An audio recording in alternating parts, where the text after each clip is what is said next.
ನಾಟಕಲ್ ಪ್ರಾಥಮಿಕ ಆರೋಗ್ಯ ಕೇಂದ್ರ ಕೊರೋನಾ ನಿಗ್ರಹ ದಳದ ಸೇವೆ ಸಂದ ಒಂದು ಪುನಃ ಆಶಾ ಕಾರ್ಯಕರ್ತೆಯರಿಗೆ ಶಾಸಕರು ಶ್ರೀ ಯುಟಿ ಖಾದರ್ ಮಾಸ್ಕ್ ದಿನಸಿ ಸಾಮಗ್ರಿಗಳನ್ನು ಬುಧವಾರ ಕಾಂಡ ವಿತರಣೆ ಮಾಡ್ತಾರೆ.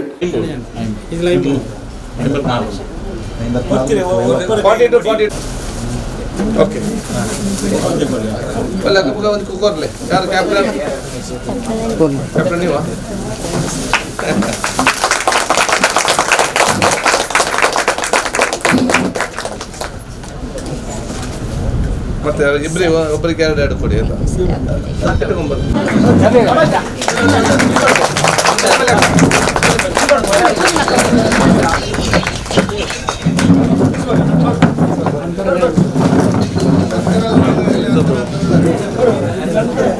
Thank you. ಅದು ಯಾರ್ದು? ಸೊ ಇವರು ಲೈವ್ ಒಬ್ಬರು ಬಡ್ಡೆ ಎಷ್ಟು ಮಾಡ್ತಾರೆ. ಮತ್ತೆ ನಿಮಗೆ ಬೇರೆ ಸಮಸ್ಯೆ ಇದ್ದರೆ ನಮ್ಮ ಗಮನಕ್ಕೆ ತನ್ನಿ.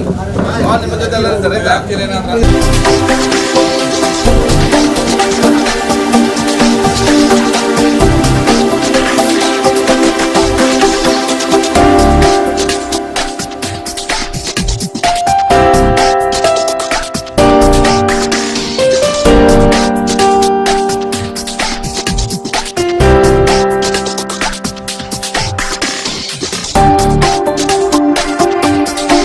ಮಂಜನಾಡಿದ ಎನ್ಮ ಕೋಣಾಜೆಡು ಎನ್ಮ ದೇರ್ಲಘಟ್ಟದ ಆಜಿ ಅಂಬ್ಲ ಮೊಗರುಡು ಪದ್ರಾಡು ಕಿನ್ನೆರ್ದು ಮೂಜಿ ಬೊಕ ತಲಪಾಡಿದ 7 ಇಂಚ ಒಟ್ಟು 44 ಜನ ಆಶಾ ಕಾರ್ಯಕರ್ತೆಯರಿಗೆ ಶ್ರೀ ಯುಟಿ ಖಾದರ್ ಮಾಸ್ಕ್ ಬೊಕ ದಿನ ಬಳಕೆದ ದಿನಸಿ ಸಾಮಗ್ರಿಗಳನ್ನು ವಿತರಣೆ ಮಾಡ್ತಾರೆ.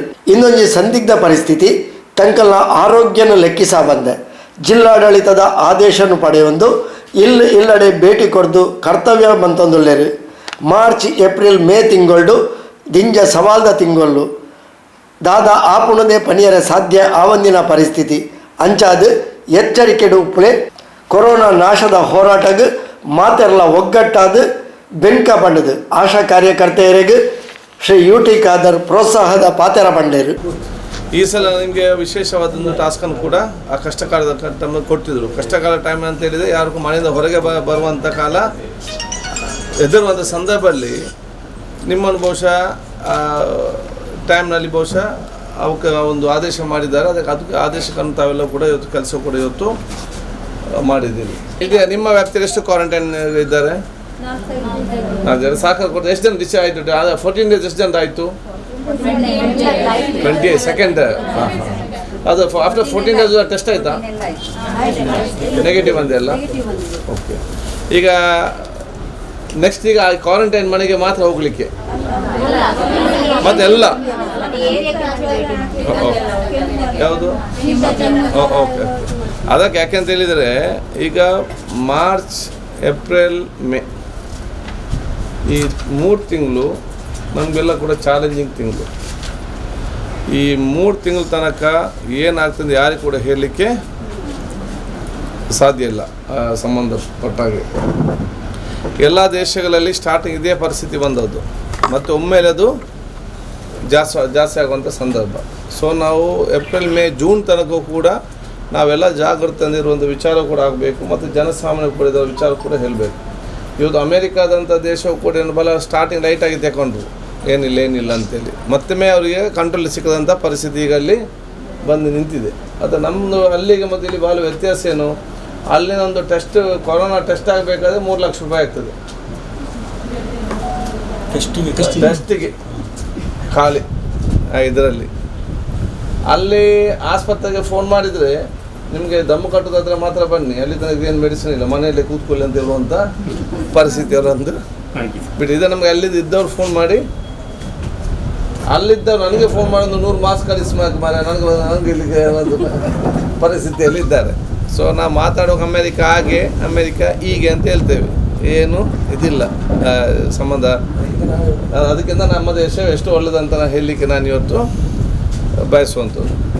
ಸೊ ನಿಮ್ಮ ಈ ಕೆಲಸ ಸಂದರ್ಭದಲ್ಲಿ ಇವತ್ತು ಬಹುಶಃ ಯಾಕೆ ಆಶಾ ಕಾರ್ಯಕರ್ತರು ಈಗಲ್ಲ ನಮ್ಮ ಹಿಂದೆ ಕೂಡ ಇನ್ಕ್ಲೂಡಿಂಗ್ ನರ್ಸಸ್ ಮತ್ತು ಎಲ್ಲ ಡಾಕ್ಟರ್ಸ್ ಅವರು ಕೂಡ ಸೇರಿ ಹೆಲ್ತ್ ಡಿಪಾರ್ಟ್ಮೆಂಟ್ ಅದೊಂದು ಸಮಾಜಕ್ಕೆ ಪೂರಕ ಮಾಡುವಂಥ ಡಿಪಾರ್ಟ್ಮೆಂಟ್ ಅಲ್ಲದೆ ಯಾವ ಕೂಡ ಮಾರಕ ಮಾಡುವಂಥ ಕೆಲಸವೂ ಇಲ್ಲ ಮತ್ತು ಅದರ ಬಗ್ಗೆ ಆಲೋಚನೆ ಕೂಡ ಮಾಡ್ತಾ ಇಲ್ಲ. ಇಲ್ಲಿ ಎಷ್ಟು ವರ್ಷ ಸೀನಿಯರ್, ಎಷ್ಟು ವರ್ಷ ಆಯಿತು ಸೀನಿಯರ್ ಆಶಾ ಕಾರ್ಯಕರ್ತರು? ಎಷ್ಟು ವರ್ಷ ಆಯಿತು? 10 ವರ್ಷ. ಎಷ್ಟು ಜನ ಇದ್ದೀರಿ? 6 ವರ್ಷ. 5 ವರ್ಷದ ಕೆಳಗೆ ಎಷ್ಟು ಜನ? ಗುಡ್. ಯಾಕೆಂತ ಹೇಳಿದರೆ ನೀವು ಈಗ ಈ ಒಂದು ವ್ಯವಸ್ಥೆ ತಿಂತಿಲ್ಲ. ನಾನು ಫಸ್ಟ್ ಆರೋಗ್ಯ ಸಚಿವನಾಗಿ ಬಂದಾಗ ಫಸ್ಟ್ ಇವರೆಲ್ಲ ಇದ್ದರು. ಆವಾಗ ನಾವು ಇದಕ್ಕೆ ಬೇರೆ ಬೇರೆ ಯೋಜನೆ ನಾವು ರೂಪಿಸುವಂಥ ಅವಕಾಶ ಇವತ್ತು ನಮಗೆ ಸಿಕ್ಕಿತ್ತು. ಆವಾಗ ಅದು ಸಮಸ್ಯೆ ಏನಿತ್ತು ಅಂತ ಹೇಳಿದರೆ ಬರೀ 230-240 ರೂಪಾಯಿ ಇನ್ಸೆಂಟಿವ್ ಇದು ನಿಮಗೇನು ತಿಂಗಳಿಗೆ ಇಷ್ಟಂತ ಇದ್ದದಷ್ಟೇ. ಮತ್ತು ನೀವು ಎಷ್ಟು ಕೆಲಸ ಮಾಡ್ತೀರಿ ಅಷ್ಟು ಮಾತ್ರ ಪೂರಕವಾಗಿತ್ತು. ಇಷ್ಟು ಹೆರಿಗೆ ಆಗ್ತದೆ, ಎಷ್ಟು ಇಮ್ಯುನೈಸೇಷನ್ ಆಗ್ತದೆ, ಇದಲ್ಲದೆ ಬೇರೆ ಯಾವುದು ಕೂಡ ಆವತ್ತು ದೊಡ್ಡ ಮಟ್ಟದ ಇರಲಿಲ್ಲ. ಅದಕ್ಕಾಗಿ ಭಾಳ ಜನ ಕೆಲಸಕ್ಕೆ ಸೇರಿದವರು ತುಂಬ ಜನ ಬಿಟ್ಟರು. ವಿಷಯ ನಮಗೆ ಆಗಲಿಕ್ಕೆ ಇಲ್ಲ ಅಂತೇಳಿ. ಏಕೆ ಡಬಲ್ ಕೆಲಸ ಅವರ ಮನೆಗೆ ಹೋಗುವಂಥ ಕೆಲಸ ಕೂಡ ಅಲ್ಲಿ ಬಂದ ತಕ್ಷಣ ಬೇರೆ ಬೇರೆ ಆಸ್ಪತ್ರೆ ಕೆಲಸ ಕೂಡ ಇರುವಂಥದ್ದು ಮಾನವೀಯತೆಯಿಂದ ಬಿಡಲಿಕ್ಕೆ ಆಗ್ತಿರಲಿಲ್ಲ. ಅದಕ್ಕೆ ಇದನ್ನೆಲ್ಲ ಚರ್ಚೆ ಮಾಡಿ ಫಸ್ಟ್ ಟೈಮ್ ನಾನೇ ಆರೋಗ್ಯ ಸಚಿವನಾಗಿದ್ದಾಗ ನಾವು ಸಿದ್ದರಾಮಯ್ಯ ಹತ್ರ ಮುಖ್ಯಮಂತ್ರಿ ಆಗಿದ್ದರು. ಆ ಬಜೆಟ್ನಲ್ಲಿ ನಾವು ಘೋಷಣೆ ಮಾಡಿ ಇಡೀ ದೇಶದಲ್ಲೇ ಪ್ರಪ್ರಥಮ ಬಾರಿಗೆ ಸೆಂಟ್ರಲ್ ಎಷ್ಟು ಇನ್ಸೆಂಟಿವ್ಸ್ ಕೊಡ್ತದೆ ಅಷ್ಟೇ ಇನ್ಸೆಂಟಿವ್ಸ್ ನಾವು ಕೂಡ ಕೊಡುವಂಥದ್ದು. ಕೇಂದ್ರ ಸರ್ಕಾರ ಎಷ್ಟು ಅಲ್ಲಿ ನಿಮಗೆ ಇನ್ಸೆಂಟಿವ್ಸ್ ಕೊಡ್ತದೆ ಅಲ್ಲಿ ಆಗಲ್ಲಿ 250 ಇತ್ತು, ನಾವು ಕೂಡ ತಿಂಗಳಿಗೆ 250 ಅಂತ ಮಾಡಿದ್ದೇವೆ. ನೆಕ್ಸ್ಟ್ ತಕ್ಷಣ ಅದು 500 ರೂಪಾಯಿ ಆಯಿತು, ನಾವು ಕೂಡ ಇಲ್ಲಿ 500 ರೂಪಾಯಿ ಮಾಡೋಣ. ನೆಕ್ಸ್ಟ್ ಲಾಸ್ಟ್ 1,000 ರೂಪಾಯಿ ಇತ್ತು, ಇಲ್ಲಿ 1,000 ರೂಪಾಯಿ ಬರುವಂತಾಯಿತು. ಮತ್ತು ಈಗ ಅಲ್ಲಿ 2,000 ರೂಪಾಯಿ ಇಲ್ಲಿ ಕೂಡ. ಸೊ ಅಲ್ಲಿ ಎಷ್ಟು ಕೊಡ್ತದೆ ಅಷ್ಟೇ ರಾಜ್ಯ ಸರ್ಕಾರ ಕೂಡ ಕೊಡಬೇಕೆಂಬ ಯಾಕೆಂತೇಳಿ ಆವಾಗ ನಿಮ್ಮೆಲ್ಲ ಒತ್ತಾಯ ಏನು, ನಮಗೆ ಇಷ್ಟು ತಿಂಗಳಿಗೆ ಫಿಕ್ಸ್ ಮಾಡಿ ಅಂತ ಇತ್ತು. ಆ ಅಂಗನವಾಡಿ ಕಾರ್ಯಕರ್ತರಾಗ ನಮ್ಗೆ ಕೂಡ ತಿಂಗಳಿಗೆ ಎಷ್ಟು ಕೊಡಿ ಅಂತ. ಅದು ಇನ್ಸೆಂಟಿವ್ ಬೇಸ್ಡ್ ಆದ ಕಾರಣ ಮತ್ತು ಸೆಂಟ್ರಲ್ ಗೌರ್ಮೆಂಟ್ NHM ಅಲ್ಲಿ ತಗೊಂಡು ಬಂದಂಥ ಸಂದರ್ಭದಲ್ಲಿ ಸ್ಟೇಟ್ನ ಅಧಿಕಾರಿಗಳು ಭಾಳ ಚರ್ಚೆ ಆಯಿತು. ನಮಗೆ ಸಾಧ್ಯ ಇಲ್ಲ ಅದು ನಾಳೆ. ಅದಕ್ಕಾಗಿ ಅವು ಸೆಂಟ್ರಲ್ ಎಷ್ಟು ಜಾಸ್ತಿ ಮಾಡ್ತದೆ ಅಷ್ಟು ನಾವು ಕೊಡುವಂತೇಳಿ ಫಸ್ಟ್ ಬಂದಂಥ ತೀರ್ಮಾನ. ಸೆಕೆಂಡ್, ನಿಮ್ಗೆ ಬಹುಶಃ ಅವ್ರಿಗೆ ಗೊತ್ತಿದೆ, ನೀವು PSC ಹೋದಾಗ ನಿಮ್ಗೆ ಕೂತ್ಕೊಳ್ಳಿಕ್ಕೆ ಚೇರ್ ಕೂಡ ಸಿಕ್ಕದಂಥ ಪರಿಸ್ಥಿತಿ ಇತ್ತು. ನಿಮಗೆ ಬಹುಶಃ ಅಲ್ಲಿ ಅದು ಕಂಪ್ಯೂಟರ್ ಮಾಡುವಂಥ ಕೆಲವರಿಗೆ ಕಡಿಮೆ ತಿಳುವಳಿಕೆ ಇತ್ತು. ಅದಕ್ಕೆ ಸಹಕಾರ ಕೊಡೋರು ಕೂಡ ಯಾರು ಕೂಡ ಇರಲಿಲ್ಲ. ಅದಕ್ಕಾಗಿ ಮತ್ತೆ ನೀವು ಬರೀಲಿಕ್ಕೆ ನೀವು ಚೀಟಿಯಲ್ಲಿ ಸಣ್ಣ ಪೇಪರಲ್ಲಿ ಇದನ್ನೆಲ್ಲ ಬರೆದುಕೊಂಡು ನಿಮ್ಮ ಅದೊಂದು ತಪ್ಪುವಂಥ ಪರಿಸ್ಥಿತಿ ಅವತ್ತು. ಅದಕ್ಕಾಗಿ ನಾನು ಫಸ್ಟ್ ಟೈಮ್ ಆಶಾ ಡೈರಿ ಅಂತೇಳಿ ಇಡೀ ದೇಶದಲ್ಲಿ ನಾನೇ ಫಸ್ಟ್ ನನ್ನ ಕಾಲದಲ್ಲಿ ನಾನೇ ಜಾರಿಗೆ ತಂದು ನಾನೇ ಅದನ್ನು ಬಿಡುಗಡೆ ಮಾಡಿದ್ದೆ. ಈಗ ನಿಮ್ಮ ಆಶಾ ಡೈರಿ ಅಂತಿದೆ, ಇಡೀ ರೆಕಾರ್ಡ್ ನಿಮ್ಮ ಕೈಯಲ್ಲಿದೆ. ಅದರ ನಂತರ ನಿಮಗೆ ಇದೆಲ್ಲ ಎಂಟ್ರಿ ಮಾಡಲಿಕ್ಕೆ ಈಸಿ ಆಗಬೇಕಂತೇಳಿ ನಿಮ್ಗೆ ಎಷ್ಟು ಜನರಿಗೆ ಒಬ್ಬರು ಸೂಪರ್ವೈಸರ್? ಈಗ 20 ಜನರಿಗೆ ಒಬ್ಬರು ಅವ್ರು ನಿಮಗೆ ಅಸಿಸ್ಟ್ ಮಾಡಲಿಕ್ಕೆ ಮತ್ತು ನಿಮ್ಮ ಇದನ್ನು ಕಂಪ್ಯೂಟರೈಸೇಷನ್ ಎಂಟ್ರ್ ಮಾಡಲಿಕ್ಕೆ ಆಗಬೇಕಂತೇಳಿ ಆವಾಗಲೇ ನಾವು ಅದನ್ನು ಇಷ್ಟನಕ್ಕೆ ಒಂದು ಸೂಪರ್ವೈಸರ್ ಬೇಕಂತ ತೀರ್ಮಾನ. ಎಲ್ಲಕ್ಕಿಂತ ಕಷ್ಟ ಏನು ಇತ್ತು ಆವಾಗ, ನೀವೆಲ್ಲ ಇಷ್ಟೆಲ್ಲ ಕಷ್ಟಪಟ್ಟು ತಿಂಗಳಾಗುವಾಗ ನಿಮಗೆ 3 ತಿಂಗಳು 4 ತಿಂಗಳು ಸಂಬಳ ವೇತನ ಬರ್ತಿರಲಿಲ್ಲ. ಯಾಕೆ? ನಿಮ್ಮ ವೇತನ ಅಷ್ಟು ಸುಲಭ ಇರಲಿಲ್ಲ.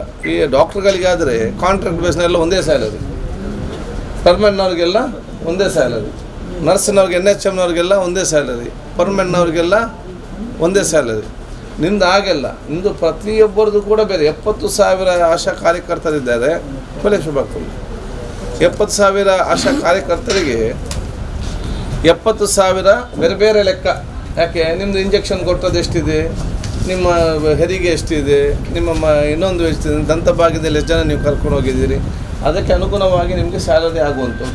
ಆವಾಗ ಸ್ಯಾಲರಿ ಯಾರು ಮಾಡ್ತಾಯಿದ್ರು? ನಿಮಗೆ ಡಿಸ್ಟ್ರಿಕ್ಟ್ ಮ್ಯಾನೇಜರ್ ಮಾಡ್ತಾಯಿದ್ರು. ಆವಾಗ ಅಲ್ಲಿ ಹೋಗಿ ನಿಲ್ಲಬೇಕು. ಇವತ್ತಾಗಲಿಲ್ಲ ನಾಳೆ ಬನ್ನಿ, ನಾಳೆ ಆಗಲಿಲ್ಲ ನಾಳ್ದು ಬನ್ನಿ, ಅದು ಅಲ್ಲಿ ಲೆಕ್ಕ. ಬೆಂಗಳೂರಿಂದ ಬರಲಿಲ್ಲ, ಇಲ್ಲಿ ಅದು ಬರಲಿಲ್ಲ ಅಂತೇಳಿ 3-4 ತಿಂಗಳಿಗೆ ಸ್ಯಾಲರಿಯೇ ಇಲ್ಲ ಸಂದರ್ಭ. ಅದಕ್ಕಾಗಿ ನಾವು ಅದು ಕೂತ್ಕೊಂಡು ಫಸ್ಟ್ ಟೈಮ್ ಎಲ್ಲ 70,000 ಜನರ ಆಧಾರ್ ಕಾರ್ಡ್ ತಗೊಂಡು ಅವರ ಬ್ಯಾಂಕ್ ಅಕೌಂಟ್ ತಗೊಂಡು ಅದನ್ನು ಟ್ಯಾಲಿ ಮಾಡಿ ಮತ್ತೆ ಒಂದು RTGS ಸಿಸ್ಟಮ್ ಮಾಡಿದ್ದು. RTGS ಸಿಸ್ಟಮ್ ಒಂದು ಬಟನ್ ಪ್ರೆಸ್ ಮಾಡಿದರೆ ನಿಮ್ಮ ಅಕೌಂಟಿಗೆ ಎಷ್ಟು ಬೀಳಬೇಕು ಅದು ಆಟೋಮ್ಯಾಟಿಕ್ಕಾಗಿ ಬೀಳುವಂಥ ಪರಿಸ್ಥಿತಿ. ಈಗ ನೀವು ಯಾರ ಮುಂದೆ ಅಧಿಕಾರಿಗಳ ಮುಂದೆ ಕೈ ಇರುವಂಥ ಪರಿಸ್ಥಿತಿ ಇಲ್ಲ. ನೀವು ಕೆಲಸ ಮಾಡ್ತೀರಿ, ನೀವು ಎಂಟ್ರ್ ಮಾಡ್ತೀರಿ, ಅದು ಆಟೋಮೆಟಿಕ್ ಕಂಪ್ಯೂಟ್ರಲ್ಲಿ ಹೋಗ್ತದೆ, ಆಟೋಮೆಟಿಕ್ಕಾಗಿ ಬಂದು ನಿಮ್ಮ ಅಕೌಂಟಿಗೆ ದುಡ್ಡು ಬೀಳ್ತದೆ. ಆ ಸಿಸ್ಟಮ್ ಕೂಡ ನಾನಿದ್ದಾಗಲೇ ತರುವಂಥ ವಿಚಾರ ಆಯಿತು. ಮತ್ತು ಆವಾಗ ನಿಮ್ಮ ಈ ಕಲರ್ ಇತ್ತ, ಒಂದೊಂದು ಜಿಲ್ಲೆಯಲ್ಲಿ ಒಂದೊಂದು ಕಲರ್ ಒಂದೊಂದು PSCಯಲ್ಲಿ ಒಂದೊಂದು ಕಲರ್ ಸಾರಿ, ಒಬ್ಬ ಬ್ರೌನು, ಒಬ್ಬರು ನೀಲಿ, ಅವ್ರು ಬೇಕಂದರೆ ಒಂದೊಂದು ಟೀಮ್ ಒಂದು ಇದಿತ್ತು, ಮತ್ತು ಒಂದೊಂದು ಸಾರಿ ಇತ್ತು. ಫಸ್ಟ್ ಟೈಮ್ ನಾನೇ ನಿಮ್ಮ ಅಸೋಸಿಯೇಷನ್ ಅವ್ರ ಜೊತೆ ಚರ್ಚೆ ಮಾಡಿಕೊಂಡು ಬೆಂಗಳೂರಿನಲ್ಲಿ ನಮ್ಮ ಬೀದರ್ ಆ ಕಡೆ ಹೋಗಿದ್ದು, ಚರ್ಚೆ ಮಾಡಿ ಒಂದೇ ಕಲರ್ ಪ್ಲಸ್ ಎರಡೆರಡು ಸಾರಿ ಕೊಡುವಂಥ ಒಂದು ಡ್ರೆಸ್ ಕೊಡುವಂಥ ತೀರ್ಮಾನ ಕೂಡ ಹೊತ್ತು ನಾವು ಮಾಡಿದಂಥ ವಿಚಾರ. ಅದಕ್ಕಾಗಿ ಬಹುಶಃ ನಿಮ್ಮೆಲ್ಲ ಕೆಲಸಗಳು ನಮಗೆ ಚೆನ್ನಾಗಿ ಹೊತ್ತು ಗೊತ್ತಿದೆ, ಮುಂದೆ ಕೊಡ್ತಾವಿಲ್ಲ, ಇದು ಚೆನ್ನಾಗಿ ಮಾಡಿ. ಈ ಕಾಲ ನಾನು ಮೊನ್ನೆ ನಾನು ನೋಡ್ತಾ ಇದ್ದೆ, ಯಾರಿಲ್ಲ ರಸ್ತೆಯಲ್ಲಿ, ಪಾಪ ಇಬ್ಬರು ಆಶಾ ಕಾರ್ಯಕರ್ತರು, ಒಬ್ಬೊಬ್ಬ ಆಶಾ ಕಾರ್ಯಕರ್ತರ ನಡು ರಸ್ತೆಯಲ್ಲಿ ಅಥವಾ ಇದನ್ನು ನಡ್ಕೊಂಡು ಹೋಗುವಂಥ ಬಿಸಿಲಲ್ಲಿ ಕೂಡ ನಡ್ಕೊಂಡು ಪರಿಸ್ಥಿತಿ ಇತ್ತು. ಹಾಗೆ ಹೋಗೋ ಸಂದರ್ಭದಲ್ಲಿ ನಾನು ಕೂಡ ಆಲೋಚನೆ ಮಾಡಿದೆ, ಯಾವ ಬೇರೆ ನಾವು ಊರಲ್ಲಿ ಇವತ್ತು ಮಾಡುವಾಗ ಇವರಿಗೆ ಸಪ್ರೇಟಾಗಿ ಒಂದು ಸಹಕಾರ ಕೊಡಬೇಕಂತೇಳಿ. ಇದನ್ನು ನಾನು ನಮ್ಮ ಪ್ರಕಾಶ್ ಶೆಟ್ಟಿ ಹತ್ರ ನಾನು ಮಾತಾಡಿದ ಸಂದರ್ಭದಲ್ಲಿ ಅವರು ಬಹುಶಃ ನಮಗೆಲ್ಲರಿಗೂ ಅಕ್ಕಿ ಕೊಟ್ಟಿದ್ದಾರೆ. ಅದಕ್ಕೆ ನಾವು ಬೇರೆ ಎಲ್ಲ ವಸ್ತುವನ್ನು ಅರೇಂಜ್ಮೆಂಟ್ ಮಾಡಿದ್ದಾರೆ. ನಿಮ್ಗೆ ಎಷ್ಟು ಮಾಸ್ಕ್ ಕೊಟ್ಟಿದ್ದಾರೆ ಈಗ? ಎಲ್ಲೆಲ್ಲಿ ಕೊಟ್ಟಿದ್ದಾರೆ? ಇದು ಒಂದೊಂದು ದಿವಸಕ್ಕೆ ಒಂದೊಂದಾ? ಹೌದು. ಕೊನಾಜಿಯಲ್ಲಿ ನಾವು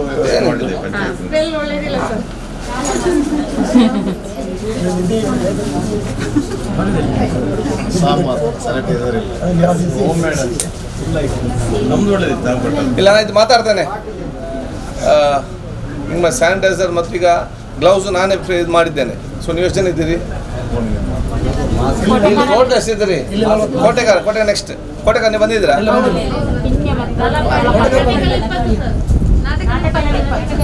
ಅವರೇ ಮಂಜನಾಡಿ, ಕೊಣಾಜೆ, ದೇರ್ಲಕಟ್ಟೆ, ಮತ್ತು ನಿಮ್ಮ ಅಮಲಮೊಗರು 12, 300. ಹಾಂ, ಒಟ್ಟು ಎಷ್ಟಾಯಿತು? ಕಿನ್ಯಾದವರು ಬಂದಿದ್ದೀರಾ? 3 ಎಷ್ಟಾಯಿತು? 35. ತಲಪಾಡಿ 42. ನಮ್ಮಲ್ಲಿ ಮಾಸ್ಕ್ ಎಷ್ಟು ಉಂಟು? ಯಾಕೆ ಅಂತ ಹೇಳಿದರೆ ನಿಮಗೆ ಅದು ಅಗತ್ಯ ಬಂದಾಗ ಅದನ್ನು 2 ಕೊಟ್ಟಿದ್ದೇವೆ. ಒಬ್ಬೊಬ್ಬರಿಗೆ 2 ಕೊಡ್ತೇನೆ. ಒಂದು ನಿಮಗೆ ಯೂಸ್ ಮಾಡ್ಬೋದು, ಇನ್ನೊಂದು ನಿಮಗೆ ವಾಶ್ ಮಾಡ್ಬೋದು. ಸ್ಯಾನಿಟೈಸರ್ ಸ್ವಲ್ಪ ಪವರ್ಫುಲ್ ನಾನು ಹೇಳಿದ್ದೇನೆ. ಇವತ್ತು ಬೇರೆ ಕೊಡ್ತಂತೆ ಅದು ಅರ್ಜೆಂಟ್.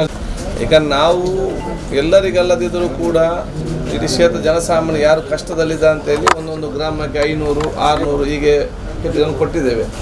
ಅದು ಇಡೀ ಕ್ಷೇತ್ರಕ್ಕೆ ಬರುವ ಕೌಂಟ್ ಹಾಕಿ